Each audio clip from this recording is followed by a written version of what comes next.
to choose to pit one martial art versus another to see which one was better. But it's kind of evolved into you need to know more of a broad variety of martial arts to be able to compete in. So if you just know one martial art, you won't be able to compete anymore. You need to know jiu-jitsu and kickboxing and Muay Thai and judo to be able to compete.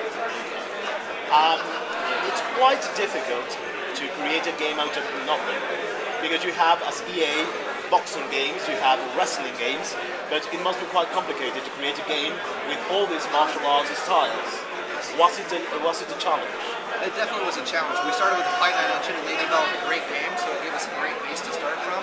We had to add in a lot to accommodate all the styles you mentioned before with jiu-jitsu and the ground game and the clinch game where you can hold on to your opponent and fight from there.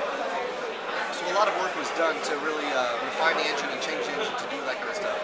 Luckily I have a brilliant team of engineers and artists and designers back in the studio who did great work and have been able to pull off miracles and make a great game. I know you're a great MMA fan. That's the reason you developed this game. Does this capture the essence of the competition? Absolutely. I think that anyone who plays this game is going to, unless they're a really hardcore fan who already knows everything about the sport, you're going to learn some things about the sport, and it's going to make you appreciate watching the sport more by playing this game, just like most EA Sports products do. Now I have a question. You know that Mexico is the home of the lucha libre, with masked wrestlers and everything. Now we're having a fierce competition with the WWE, with wrestling, American wrestling. How do you think in such a competitive environment your game will flourish? Do you find it difficult? Do you think you have what it takes?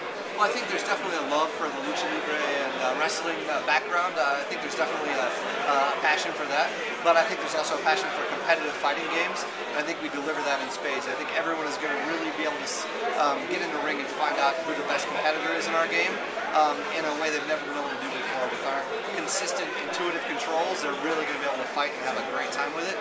And I think it's going to really open up some new doors to people that they haven't tried before.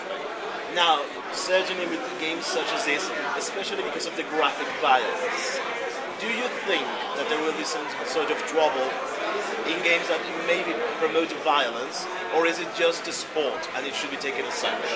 Well, we treat it as a sport, and it's a simulation of the sport. We try to be authentic to the sport. We don't make any of the violence more grand to make it a spectacle or anything like that. It's not a show, it's a sport, and we really try to focus on that. While there's a lot of it is a combat sport. It's no different than boxing or anything else. Someone can get hurt in any of those sports. And in MMA, I think that its record speaks for itself. There's been a few serious injuries, but overall, it's a dangerous combat sport, but no more dangerous than any other combat sport. Now, as a final question, you said that MMA developed to show which fighting style was best.